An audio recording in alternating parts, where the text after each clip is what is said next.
नमस्कार विद्यार्थियों। आज का हमारा टॉपिक है वायुमंडल तथा पृथ्वी की ऊष्मा का संतुलन। आज इसका हम एक सामान्य परिचय पढ़ेंगे। वायुमंडल तथा पृथ्वी की ऊष्मा का जो स्रोत है वह सूर्य ही है, परंतु यहाँ आपको ये बता दें कि सूर्य से जो प्राप्त होने वाला ताप है वह पहले वायुमंडल से होकर गुजरता है और फिर पृथ्वी पर पहुंचता है। परंतु इसमें एक बात यह भी ध्यान देने वाली है कि वायुमंडल जो है वह उसका सूर्य का संपूर्ण ताप जो है वह प्रत्यक्ष रूप से कुछ भाग ही प्राप्त करता है और बाकी पृथ्वी द्वारा वापस जो लौटाई गई ऊष्मा होती है उससे गर्म होता है। तो ये जो प्रक्रिया है इसे हम पृथ्वी और वायुमंडल का ऊष्मा बजट या ऊष्मा संतुलन कहते हैं। तो आज का हमारा टॉपिक यही है, वायुमंडल तथा पृथ्वी की ऊष्मा का संतुलन। तो वायुमंडल तथा पृथ्वी को जो ऊष्मा मिलती है उसका मुख्य स्रोत सूर्य ही है। सूर्य लघु तरंगों के रूप में ऊर्जा विकिरण करता है, जिसे लघु तरंग सौर्य विकिरण कहते हैं। सूर्य से विकिरित इस ऊर्जा का केवल 14% अंश ही वायुमंडल द्वारा प्रत्यक्ष रूप से ग्रहण किया जाता है, यानी सिर्फ 14% भाग ही वायुमंडल सूर्य से प्राप्त करता है। वायुमंडल अपनी ऊष्मा का शेष भाग पृथ्वी द्वारा विकिरित ऊष्मा से प्राप्त करता है, यानी वापस पृथ्वी जो ऊष्मा लौटाती है उससे प्राप्त करता है और फिर वायुमंडल गर्म होता है।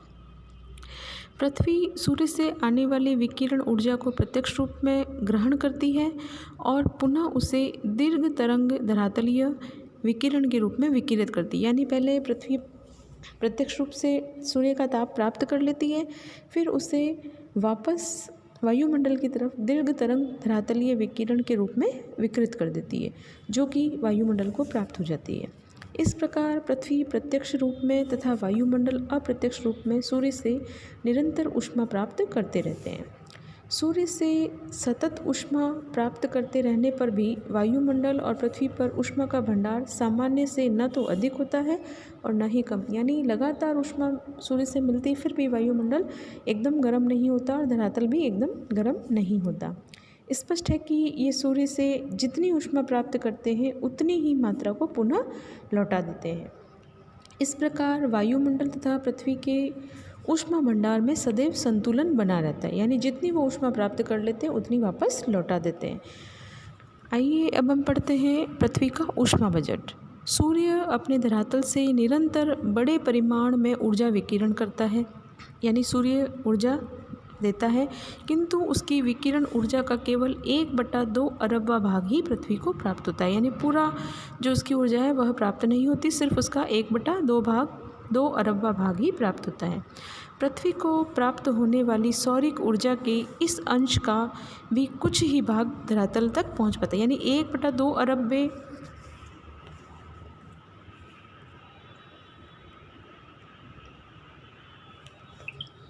1/2 अरब भाग का भी सिर्फ कुछ प्रतिशत भाग ही पृथ्वी को प्राप्त होता है।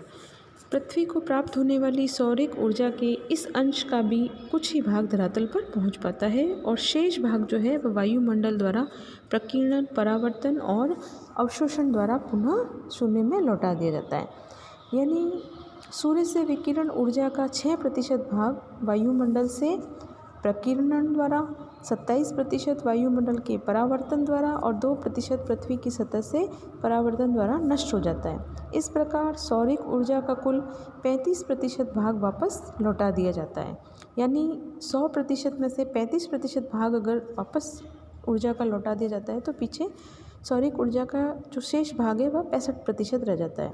अब उसमें से 14% अंश वायुमंडल की जलवाष्प, धूल कणों तथा गैसों द्वारा अवशोषित कर लिया जाता है।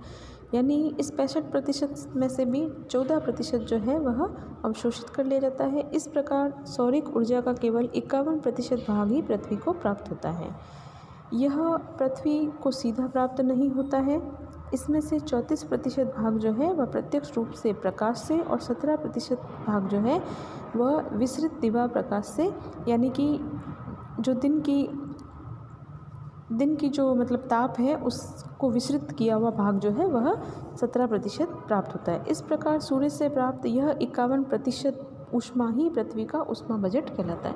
यानी कुल मिलाकर पृथ्वी को जो ऊष्मा मिलती है वह 51% ही मिलती है। पृथ्वी के धरातल पर ऊष्मा संतुलन के लिए सूर्य से प्राप्त ऊष्मा की इस मात्रा का नष्ट होना भी आवश्यक है। यानी जितनी मात्रा में पृथ्वी सूर्य से जितनी मात्रा में ऊर्जा प्राप्त हो रही है वह नष्ट होना जरूरी है। अगर ये ऊष्मा नष्ट नहीं होती है तो धरातल अत्यधिक गर्म हो जाता है। यदि अधिक ऊष्मा नष्ट हुई तो धरातल पर ठंडक बढ़ जाएगी। तो किम्बाल महोदय जो है उन्होंने पृथ्वी का ऊष्मा बजट 43% ही माना है।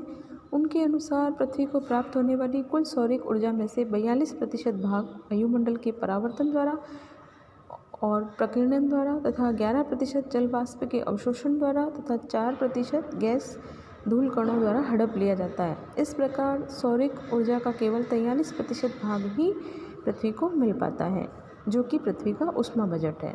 पृथ्वी के ऊष्मा बजट के समान ही वायुमंडल का भी ऊष्मा बजट निकाला गया है। वायुमंडल जो है वह सौरिक ऊर्जा का 48% प्राप्त करता है, यही ऊष्मा बजट है। इसमें से 14% भाग वह सीधे सूर्य से अवशोषित कर लेता है और शेष 34% भाग जो है वह पृथ्वी से आने वाली दीर्घ तरंग विकिरण के रूप में ले लेता है। पृथ्वी तथा वायुमंडल के ऊष्मा बजट को हम नीचे दी गई सारणी से भी समझ सकते हैं। जैसे सूर्य विकिरण की ऊर्जा की कुल मात्रा मान लो 100% है, तो उसमें से सौरिक विकिरण की जो नष्ट मात्रा है वह 35% है। जैसा कि मैंने आगे बताया 100 में से 35% ऊर्जा जो है वह नष्ट हो जाती है और पीछे 65% जो है वह बचती है, जिसमें पृथ्वी और वायुमंडल दोनों को मिलती है। तो जो 35% नष्ट होती है उसमें से 27% भाग जो है वह नदियों से परावर्तित होता है। यानी नदियाँ 27% भाग नष्ट कर देती है ऊर्जा का। फिर दूसरा धरातल से परावर्तित 2% भाग धरातल से परावर्तित हो जाता है और तीसरा 6% जो है वह वायुमंडल द्वारा शून्य में चला जाता है। तो कुल मिलाकर 35% ये ऊर्जा नष्ट हो जाती है। अब पीछे बची शेष सौरिक ऊर्जा की मात्रा 65% है।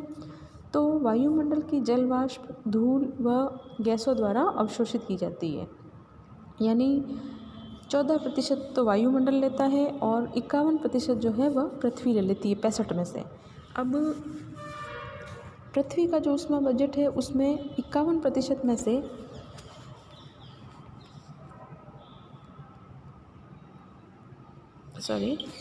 पृथ्वी का जो ऊष्मा बजट है उसमें 51% में से जो 34% है वह प्रत्यक्ष रूप से सूर्य से प्राप्त करती है। यानी प्रत्यक्ष रूप से सूर्य से प्राप्त कर लेती है पृथ्वी। और 17% जो है वह विसरित दिवा प्रकाश से, यानी जो डिफ्यूज डे लाइट होती है, मतलब दिन में तापमान अधिक मिल जाने से 17% विसरित दिवा से प्राप्त होती है। तो पृथ्वी को कुल 51% ऊर्जा प्राप्त होती है सूर्य की। अब है वायुमंडल का ऊष्मा बजट। वायुमंडल को जो सौरिक ऊर्जा का जो भाग है उसमें प्रत्यक्ष रूप से तो वह 14% लेता है और फिर पार्थिव विकिरण द्वारा जो है वह 34% लेता है। तो पृथ्वी को वायुमंडल को कुल 48% भाग मिलता है। अब पृथ्वी के ऊष्मा बजट के उपयुक्त वर्णन से हम ये कह सकते हैं कि पृथ्वी सौरिक विकिरण द्वारा 51% भाग प्राप्त करती है, परंतु फिर भी पृथ्वी के धरातल पर उसका वितरण जो है वह समान रूप से नहीं होता है। धरातल के विभिन्न भागों में सौरिक ऊष्मा की यह मात्रा सूर्य की किरणों के झुकाव, दिन रात की अवधि, स्थल व जल के स्वभाव की अनेक बातों पर निर्भर होता है। यानी ये जो 51% मिल रहा है, मैंने आपको कल के वीडियो में बताया था कि कैसे अगर रंग गहरा होता है तो ताप अधिक होता है, जल की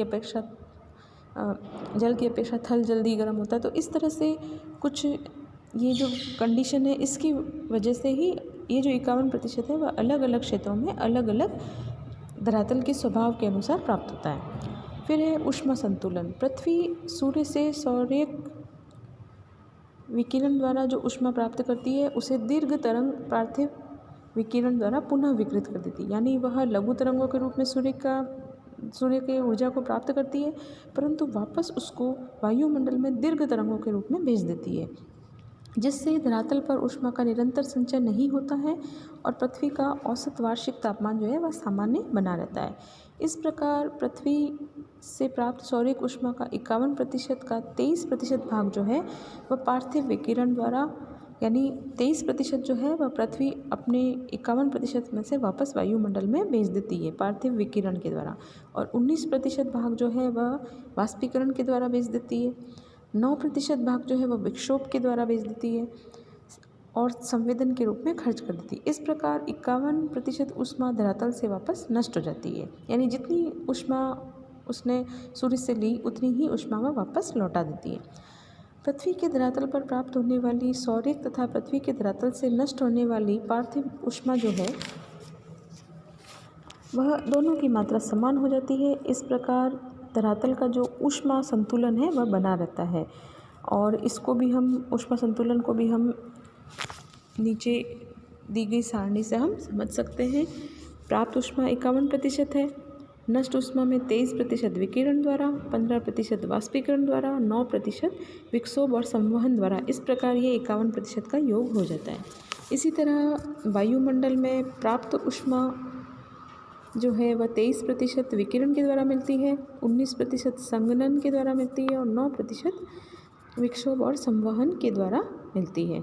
तो नष्ट ऊष्मा जो है वह 48%, यानी कुल 48% ऊष्मा उसमें से वह निकाल लेते हैं। तो ये तो था विद्यार्थियों वायुमंडल का ऊष्मा बजट, वायुमंडल और पृथ्वी का ऊष्मा बजट। धन्यवाद विद्यार्थियों। अगले वीडियो में हम वायुमंडल के तापमान के बारे में अध्ययन करेंगे।